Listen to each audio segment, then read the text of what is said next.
আসসালামু আলাইকুম ভিউয়ার্স, আপনারা সকলে কেমন আছেন? আশা করি ভিউয়ার সকলে অনেক ভালো আছেন। আপনাদের দোয়াতে আমি নিজে অনেক ভালো আছি। আজকে আপনাদের মাঝে একটি 16 ট্রানজিস্টর মনো অ্যাম্পলিফায়ার সার্কিট নিয়ে আলোচনা করব। তো এই সার্কিটটি আমি কোথায় থেকে সংগ্রহ করেছি এবং এটির প্রাইস কত পড়েছে এই সব কিছু নিয়ে আজকের এই ভিডিওতে আলোচনা করব। তাই আপনারা ভিডিওটি না টেনে শেষ পর্যন্ত দেখতে থাকুন। তো ভিডিওটি শুরু করার আগে আমি আপনাদেরকে একটি ইনফরমেশন দিয়ে দিচ্ছি। তো এই সার্কিটটির মতো সেম কোয়ালিটি সার্কিট কিন্তু আমাদের বাংলাদেশের লোকাল মার্কেটে পাওয়া যাচ্ছে। তো সেই সার্কিটটিতে কিন্তু আমাদের এই সার্কিটটির মতো এত ফিনিশিং কোয়ালিটি থাকবে না। এখন আমার সামনে যে পিসিবিটি আপনারা দেখতে পাচ্ছেন, এটি কিন্তু অরিজিনাল ফাইবার গ্লাস পিসিবি। তো এই পিসিবিটি আমাদের বাংলাদেশ থেকে কিন্তু তৈরি করা হয়নি। এটি চায়নাতে একটি জেএলসি পিসিবি নামে কোম্পানি রয়েছে, সেই কোম্পানিটি আপনারা সকলেই চেনেন। তো সেই কোম্পানি থেকেই কিন্তু এই পিসিবিটি তৈরি করে নিয়ে আসা হয়েছে আমাদের বাংলাদেশে। তো এই পিসিবিটি নিয়ে এসেছে আমাদের সুনামধন্য কোম্পানি এমএম ইলেকট্রনিক্স। তো এই পিসিবিটি আপনারা কিভাবে নেবেন সেটি ওই ভিডিওতে বলে দেব। তার আগে এই পিসিবিটি থেকে আপনারা কী ধরনের সুবিধা পেতে পারেন সেই সম্পর্কে একটু আলোচনা করে নেব। তো সবার আগে যদি আমরা এই পিসিবিটির দিকে নজর দিই তাহলে দেখব যে এই পিসিবিটি কিন্তু দেখেন অরিজিনাল ফাইবার গ্লাস দিয়ে তৈরি করা হয়েছে।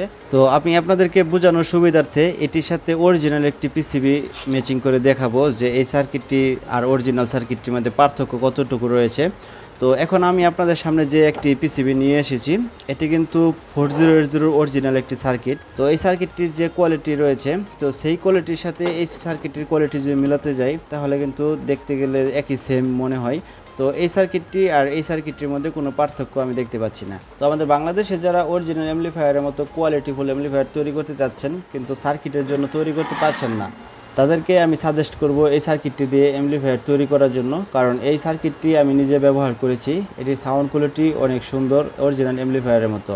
তো আমরা জানি 4080 অ্যাম্পলিফায়ার ক্লাস এস অ্যাম্পলিফায়ার আছে, ক্লাস এবিও আছে।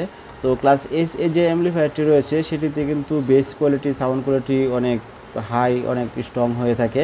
তো সেই সার্কিটটির মতো কিন্তু এটিতে সাউন্ড কোয়ালিটি আপনারা পাবেন, কিন্তু ওই সার্কিটটিতে যে ওয়াট ম্যাক্স ওয়াটটা রয়েছে তো সেটির তুলনায় এটির ওয়াট অনেকটাই কম হবে। তো এটি যেহেতু একটি এবি অ্যাম্পলিফায়ার সার্কিট, এটিতে আপনারা ভালো মানের ট্রানজিস্টর ব্যবহার করলে সর্বোচ্চ 800 ওয়াট ব্যবহার করতে পারবেন এই সার্কিটটি থেকে।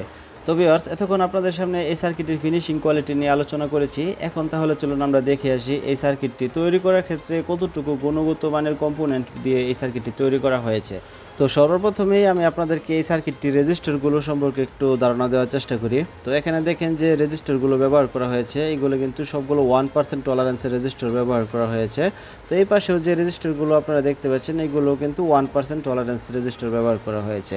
তো রেজিস্টরের পরে যে আমরা দিকটা দেখব সেটি হচ্ছে ক্যাপাসিটর।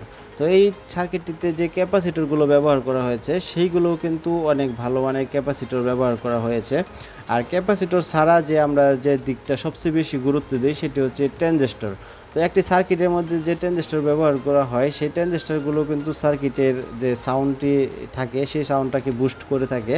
তো এই ট্রানজিস্টরগুলো যদি ভালো মানের না হয়ে থাকে তাহলে কিন্তু দেখা গেছে যে সাউন্ড কোয়ালিটি ভালো আসে না। আবার দেখা গেছে এই সার্কিটে যতটুকু ভোল্টেজ লোড নিতে পারবে সেই ভোল্টেজ দেওয়ার আগেই এই ট্রানজিস্টরগুলো কেটে যায়। তো সেই ক্ষেত্রে দেখেন এখানে যে ট্রানজিস্টরগুলো ব্যবহার করা হয়েছে সেগুলো কিন্তু একদম অরিজিনাল ট্রানজিস্টর। তো এই সার্কিটটিতে ট্রানজিস্টরের পরে আরেকটি জিনিস রয়েছে যেটির দিকে আমরা একদমই নজর দিয়ে থাকি না। তো সেই জিনিসটা হচ্ছে এই ইন্ডাকশন কয়েল। তো এই ইন্ডাকশন কয়েল আমি দেখেছি অনেকেই ব্যবহার করেছে, সামান্য চিকন একটি তার দিয়ে টানা দিয়ে রেখেছে। তো এটি রাখার কারণে কিন্তু আমাদের অ্যাম্পলিফায়ারের সাউন্ড কোয়ালিটি খারাপ হয়ে যায়। তো সেটি আপনারা প্রশ্ন করতে পারেন যে ভাই কীভাবে এটির জন্য সাউন্ড কোয়ালিটি খারাপ হয়। তো আমরা যে এই সার্কিটটি থেকে মেন আউটপুটটা নিয়ে আমরা স্পিকারে লাগাবো সেটি কিন্তু আমাদের এই কয়েলের মাধ্যমে পাস হয়। আর তখন যদি এই ইন্ডাকশন কয়েলের মাধ্যমে অডিও পাস হওয়ার সময় যদি কোনো কারণে লস হয়ে যায় তখন কিন্তু আমাদের এই অ্যাম্পলিফায়ারটিতে যতই ট্রানজিস্টর ব্যবহার করি, যতই ভোল্টেজ অ্যাম্পিয়ার ভালো দেই, তারপরেও কিন্তু কাজ হবে না। অ্যাম্পলিফায়ারে আউটপুট ঠিকই দিবে কিন্তু এই ইন্ডাকশন কয়েলে লস হয়ে যাওয়ার কারণে এই স্পিকার পর্যন্ত এর পারফরমেন্স পৌঁছাবে না। সেই ক্ষেত্রে কিন্তু আমরা এই ইন্ডাকশন কয়েলটি অবশ্যই ভালো মানের লাগানোর চেষ্টা করব। আর এই সার্কিটটিতে কিন্তু আপনারা দেখতে পাচ্ছেন এই ইন্ডাকশন কয়েলটি কিন্তু অরিজিনাল যে অ্যাম্পলিফায়ার সার্কিটগুলো থাকে তো সেই সার্কিটগুলোর মতোই ইন্ডাকশন কয়েল লাগানো রয়েছে। তো যাই হোক ভিউয়ার্স, যেহেতু এই সার্কিটটিতে আমি সব কিছুই অনেক ভালো মানের দেখেছি, তো এটি আমি সব কিছু ভালো মানের দেখার পরে একটু চেক করে দেখেছি এটি সাউন্ড কোয়ালিটি কীরকম হয়।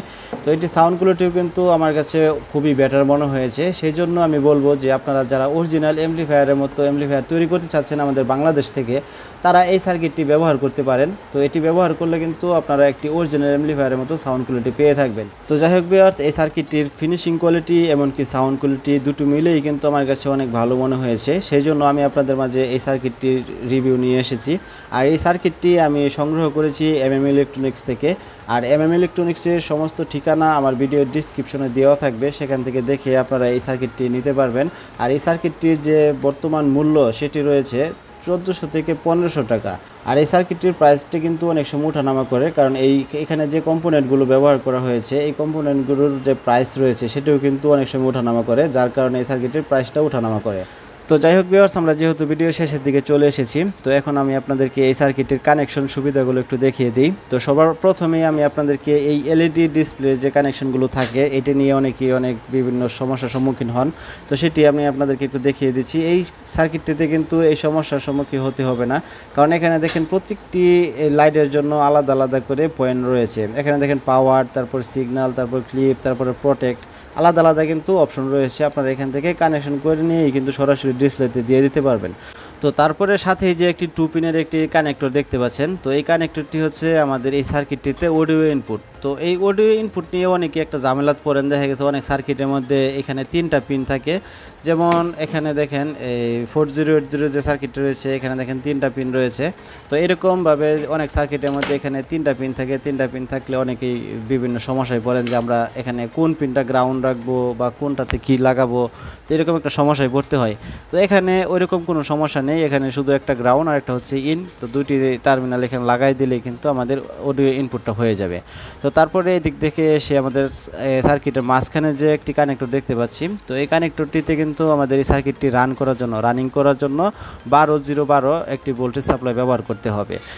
তো অবশেষে আমাদের এই সার্কিটটিতে যে একটি মেইন সাপ্লাই ব্যবহার করতে হবে সেটি হচ্ছে আমাদের ট্রান্সফরমার থেকে যে মেইন হাই ভোল্টেজটা আসে। তো সেই হাই ভোল্টেজটা কিন্তু এদিক দিয়ে ইনপুট করতে হবে। যেমন এখানে রয়েছে পজিটিভ, তারপর এখানে নেগেটিভ, তারপরে এখানে গ্রাউন্ড, তারপরে এখানে আছে স্পিকার আউট। তো এখানে যেহেতু স্পিকার আউটের যে গ্রাউন্ডটা রয়েছে, গ্রাউন্ডটা যেহেতু এই সার্কিটে দেওয়া নেই, 4টা টার্মিনাল রয়েছে, যেহেতু এখানে 5টা দরকার ছিল 4টা দেওয়া রয়েছে। তো এখানে এই স্পিকার আউটের সাথে যে নেগেটিভটা নেবেন, নেগেটিভটা কিন্তু এখান থেকে শর্ট করে নিতে পারেন, অথবা ট্রান্সফরমার থেকে সরাসরি ফিল্টারিং বোর্ডের থেকে একটি টার্মিনাল নিয়ে নিতে পারেন। তো যাই হোক, এই সার্কিটটির কানেকশন সম্পর্কেও আপনাদেরকে একটা ধারণা দেওয়ার চেষ্টা করেছি। আশা করি আমি এই সার্কিটটি সম্পর্কে সমস্ত কিছু ইনফরমেশন আপনাদেরকে দিতে পেরেছি। তারপরেও যদি এখান থেকে কোনো প্রকার কোনো ভুল ইনফরমেশন হয়ে থাকে তাহলে অবশ্যই আপনারা ক্ষমার দৃষ্টিতে দেখবেন।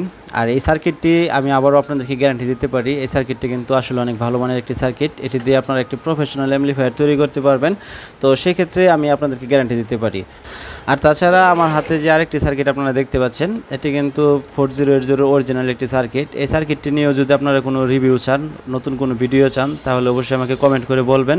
আমি আপনাদেরকে এই সার্কিটটি নিয়েও একটি ভিডিও বানিয়ে দেখাবো। তো এই সার্কিটটিতে যেরকম সাউন্ড কোয়ালিটি আপনারা পেয়ে থাকেন, তো 4080 অ্যাম্পলিফায়ার অনেকেই ব্যবহার করেন। বাংলাদেশে কমন একটি অ্যাম্পলিফায়ার এখন 4080 অ্যাম্পলিফায়ার।